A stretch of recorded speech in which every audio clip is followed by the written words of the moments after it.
लोक कल्याणकारी राज्य, लोक कल्याणकारी राज्य यानी अंग्रेजी में इसे वेलफेयर स्टेट कहते हैं।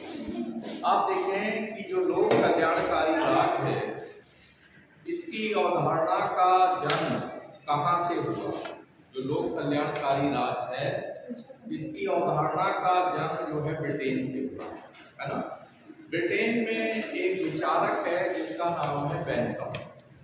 बेंथम ने एक सिद्धांत दिया उपयोगितावाद।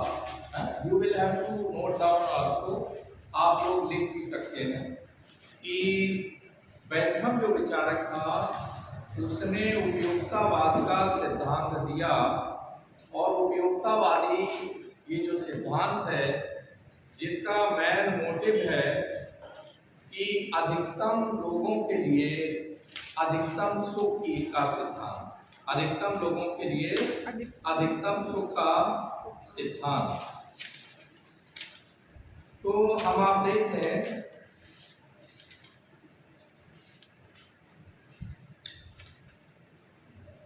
अधिकतम लोगों के लिए अधिकतम सुख का सिद्धांत, यानी maximum happiness to the maximum people, यानी राज्य को अधिकतम लोगों के सुख के लिए अधिकतम कार्य करना चाहिए। इससे पहले हम लोगों ने व्यक्तिवाद के सिद्धांत का अध्ययन किया, जिसने इस बात पर बल दिया कि राज्य को न्यूनतम कार्य करने चाहिए, कम से कम कार्य करने चाहिए, केवल पुलिस स्टेट वाले काम करना चाहिए, जस्ट लाइक अ पुलिसमैन। जैसे पुलिसमैन का कार्य होता है सुरक्षा शांति व्यवस्था को देखना, तो जो आपका व्यक्तिवादी सिद्धांत है वो केवल 3 कामों तक, जैसा हम लोगों ने पूर्व में अध्ययन किया है कि 3 कामों पर केवल वो केंद्रित रख रहे थे कि सुरक्षा, शांति व्यवस्था, और तीसरा आप देखें कि जो टकसाल वगैरह है, ट्रेजरी वाला वर्क है, न्याय संबंधी कार्य है, केवल इतने कार्यों को ही करने पर बल दिया जा रहा था व्यक्तिवाद का द्वारा। फिर इसके बाद समाजवाद वाला सिद्धांत आया। व्यक्तिवादी सिद्धांत की वजह से न केवल यूरोप में, अमेरिका में, तमाम देशों में पूंजीपतियों की बाढ़ आ गई। बहुत पैसे वाले लोगों की एक श्रृंखला, एक सीरीज तैयार हो गई और बहुत ही नियोजित ढंग से मजदूरों का, किसानों का शोषण होने लगा। ठीक है, तो यहाँ आप देखें कि ये इसके विरोध में जो सिद्धांत आया वो समाजवाद आया। कौन सा सिद्धांत आया? समाजवाद। समाजवाद में जो प्रारंभिक विचारक हैं वो स्वप्नलोकी है। स्वप्नलोकी से अभिप्राय ये है कि उन्होंने केवल व्यक्तिवाद की बुराइयां बताई कि भाई व्यक्तिवाद सिद्धांत ऐसा है और व्यक्तिवाद के अंतर्गत पूंजीपति क्रमबद्ध ढंग से जो है मजदूरों का शोषण कर रहे हैं। तो ये बातें केवल उन्होंने लिखत पढ़त में, बुक्स के जरिए, लिटरेचर के जरिए हाईलाइट की। लेकिन फिर इसके बाद मार्क्स आया, कार्ल मार्क्स ने जो वैज्ञानिक समाजवाद उसको जन्म दिया और उसने कहा कि केवल लिखने से काम नहीं होगा, हमें इनके अगेंस्ट एक्शन लेना होगा और मजदूरों को संगठित होकर इन पूंजीपतियों के अगेंस्ट खड़ा होना होगा। और बाकायदे हम लोग देखते हैं कि किस प्रकार से वैज्ञानिक समाजवाद के अंतर्गत लेनिन ने 1917 में जो रूस में क्रांति ला दी। इसके बाद दुनिया के जितने भी पूंजीवादी राष्ट्र थे वो सब अलर्ट हो गए, सचेत हो गए कि कहीं हमारे यहाँ भी क्रांति ना हो जाए मजदूरों के द्वारा। तो उसके बाद आप देखें कि न केवल पूंजीपति बल्कि सरकारें भी मजदूरों के लिए प्लान्ड वे में उनके लिए अच्छी योजनाएं बनाने लगी। मजदूरों के काम के घंटे जो है वो निश्चित किए गए, है ना, और बाकायदे उनके रहने की अच्छी व्यवस्था की गई। तो ये सारा आमूल परिवर्तन जो है वो ब्रिटेन से शुरू हुआ। क्योंकि बेंथम ने लोक कल्याणकारी सिद्धांत के फाउंडेशन के तौर पर बेंथम ने वर्क किया, उसने उपयोगितावादी सिद्धांत दिया और अपने उस उपयोगितावादी सिद्धांत में उसने इस बात को सुनिश्चित किया कि वो सबसे अच्छा राज्य है अधिकतम लोगों के कल्याण के लिए, उनके सुख के लिए अधिकतम अच्छे कार्य करता है ना। Maximum happiness to the maximum people, ये उसका मूल मंत्र था। तो इस तरह से आप देखें कि दुनिया के तमाम देशों में हम ये देखते हैं कि चेंज आया। सभी देशों की सरकारों ने जनता की भलाई के लिए, है ना, पुलिस स्टेट वाला अपना चोला उतार फेंका और कहा नहीं, अब हमें केवल शांति व्यवस्था सुरक्षा ही नहीं देखना है, बल्कि पब्लिक की भलाई के लिए भी योजनाएं बनानी है। अब आप देखते हैं कि चाहे हम अपने देश में देख लें या दुनिया के तमाम देशों में देख लें, क्रमशः जो है मानव कल्याण के लिए योजनाएं बनाई जा रही है। कुछ डेफिनेशन हम लोगों को नोट करनी है, 2 डेफिनेशन या 3 डेफिनेशन किसी थ्योरी को समझने के लिए बहुत ही जरूरी होती है, और जब हमारा पेपर वगैरह में हमें लिखना होता है तो हमें उन्हें मेंशन करना होगा। तो एक पहली डेफिनेशन हम T.W. कैंट की नोट करेंगे। T.W. कैंट की, T.W. कैंट के अनुसार लोक कल्याणकारी राज्य वह राज्य है, लोक कल्याणकारी राज्य वह राज्य है जो अपने नागरिकों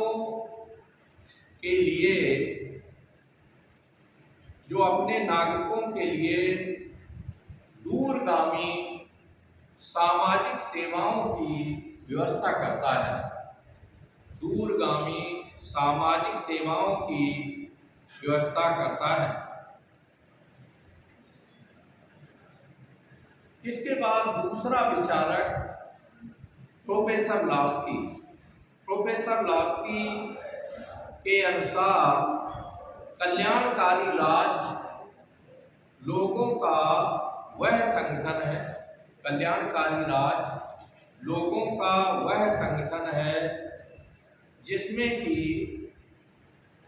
सबका सामूहिक रूप से हित हो सके, सामूहिक रूप से हित हो सके। और हमारे जो पहले प्रधानमंत्री थे पंडित जवाहरलाल नेहरू, उनकी डेफिनेशन लंबी है, लेकिन वो लोक कल्याणकारी राज्य के लगभग सारे बिंदुओं को स्पर्श करती है।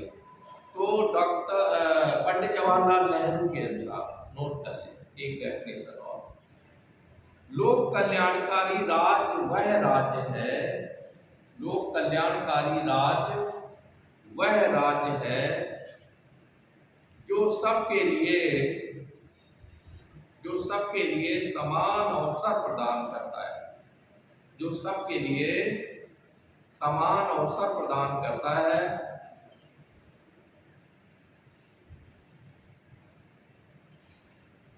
धनवानों व निर्धनों के बीच के अंतर को मिटाता है, धनवानों व निर्धनों के बीच अंतर को मिटाता है तथा लोगों के जीवन स्तर को ऊपर उठाकर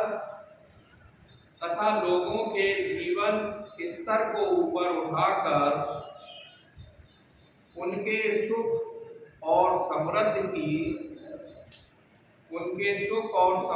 की ऐसी व्यवस्था करे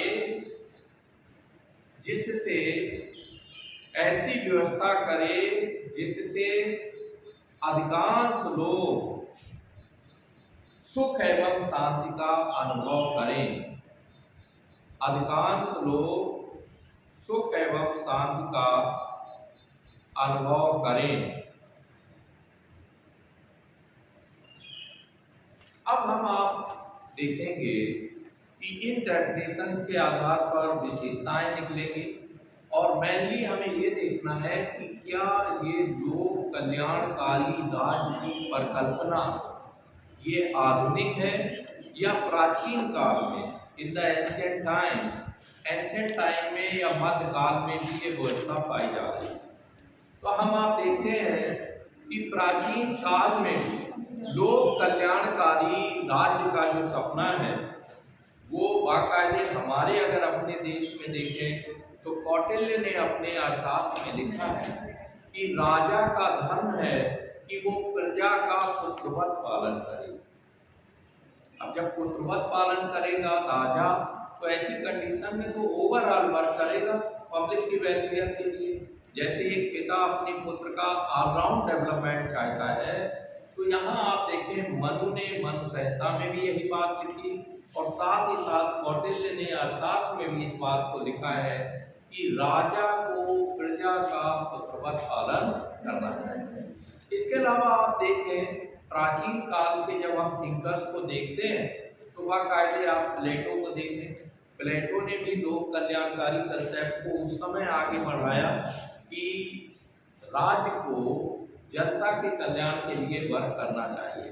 और उसकी अरस्तु की तो डेफिनेशन ही है कि राज्य जीवन के लिए अस्तित्व में आया है। स्टेट केम इनटू एग्जिस्टेंस और life and it should be continued for good life.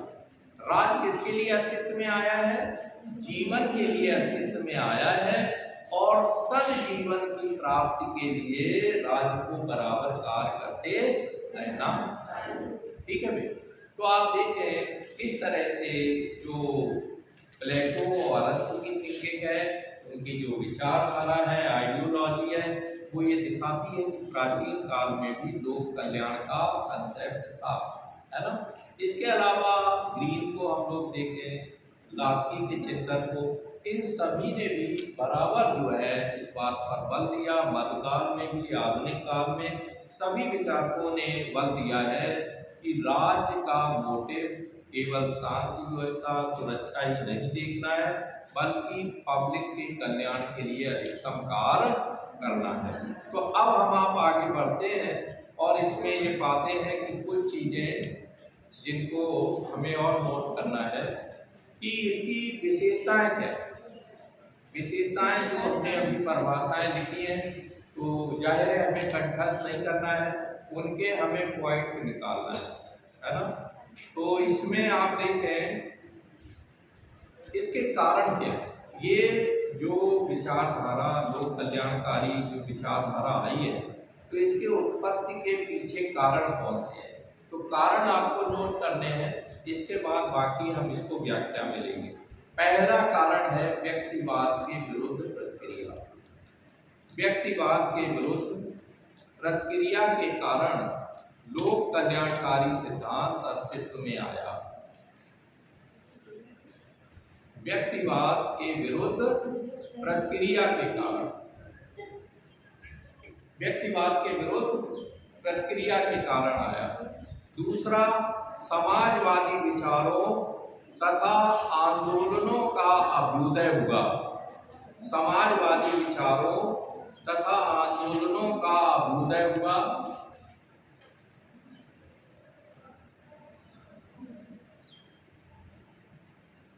तीसरा जो कारण है वो है लोकतंत्र का विकास, डेवलपमेंट ऑफ डेमोक्रेसी, लोकतंत्र का विकास। नेक्स्ट, चौथा जो कारण रहा वो है अंतरराष्ट्रीयता का विकास, अंतरराष्ट्रीयता का विकास।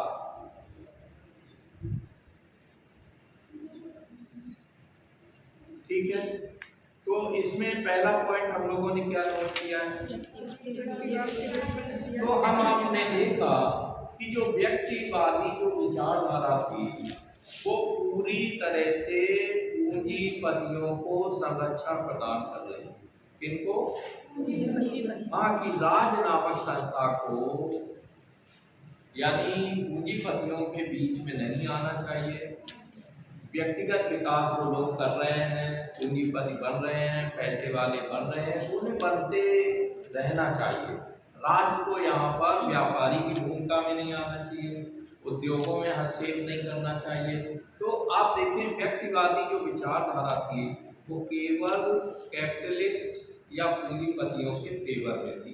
तो ऐसी कंडीशन में इसके बाद फिर कौन सा सिद्धांत आया? समाजवाद आया। समाजवाद ने कहा नहीं नहीं, राज केवल इसलिए थोड़ी इसका जन्म हुआ है कि वो केवल पूंजीपतियों को संरक्षण देता रहे। जैसे वर्तमान में हम देख रहे हैं कि राज सत्ता पूंजीपतियों को जो है सहारा दे रही है ना, वो लोग घपले कर रहे हैं, राज सत्ता उन्हें क्षमादान प्रदान कर दे रही है, बल्कि आरबीआई से उनकी मदद भी कर रही है कि भाई वो बहुत घाटे में चले गए हैं तो इनको इतना इतना पैसा दे दिया जाए। और वही गरीब जो बहुत निर्धन व्यक्ति है, जिसने ट्रैक्टर के नाम पर या किसी नाम पर या खेती में बीज के नाम पर कुछ पैसा उधार ले लिया था, तो उसके दरवाजे पर पुलिस पहुंच जाती है या वसूली करने के लिए, और बैंक के कर्मचारी पहुंच जाते हैं, साथ में पुलिस को लेकर के चले जाते हैं। तो पता लगा जो करोड़ों रुपए का घपला कर रहे हैं, अरबों रुपए का घपला कर रहे हैं, वो देश को छोड़कर निकल जा रहे हैं, है ना। तो आप देखें इस पूंजीवाद को सबसे ज्यादा नुकसान पहुंचाने वाली जो विचारधारा थी वो समाजवाद ने बहुत कुछ खाई को बांटा, लेकिन इसके बाद जो आजकल दुनिया के अधिकांश देश इस वेलफेयर स्टेट के कंसेप्ट को समझने लगे कि लोक कल्याणकारी राज जरूरी है। अगर राज जो है लोक कल्याण के लिए काम नहीं करेगा तो आने वाले समय में क्रांतियां होंगी और लोग राज के विरुद्ध जो है क्रांति का झंडा ऊंचा कर लेंगे। ठीक है, तो अभी